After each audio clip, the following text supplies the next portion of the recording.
And I tried hard to be proud of my service, but all I could feel was shame. And racism could no longer mask the reality of the occupation. These were people, these were human beings.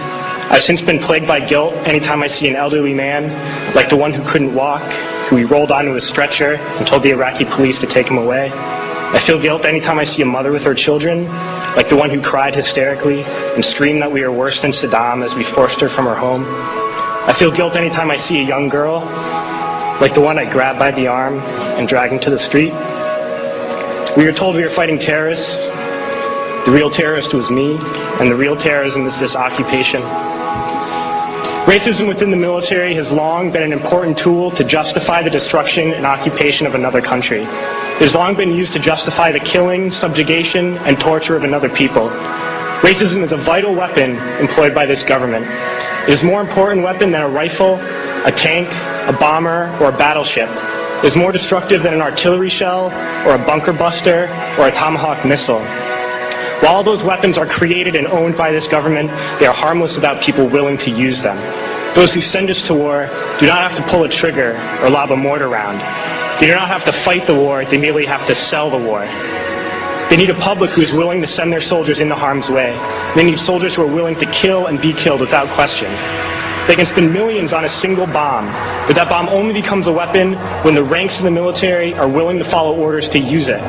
They can send every last soldier anywhere on earth, but there will only be a war if soldiers are willing to fight. And the ruling class, the billionaires who profit from human suffering, care only about expanding their wealth, controlling the world economy. Understand that their power lies only in their ability to convince us that war, oppression, and exploitation is in our interest.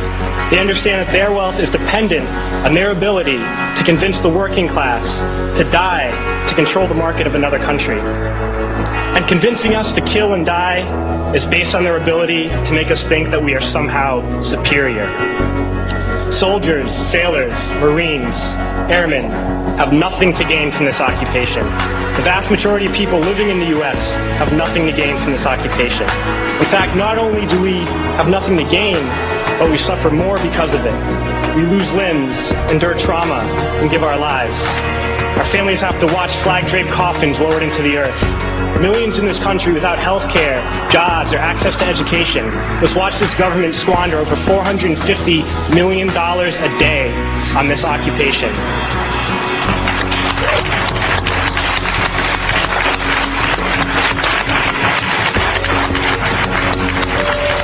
Poor and working people in this country are sent to kill poor and working people in another country to make the rich richer. And without racism, soldiers would realize that they have more in common with the Iraqi people than they do with the billionaires who send us to war.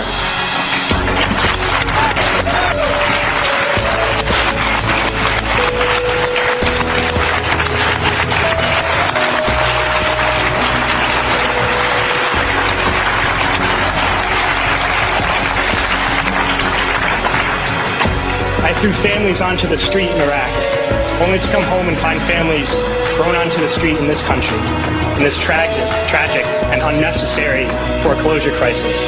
We need to wake up and realize that our real enemies are not in some distant land. They're not people whose names we don't know and cultures we don't understand. The enemy is people we know very well and people we can identify.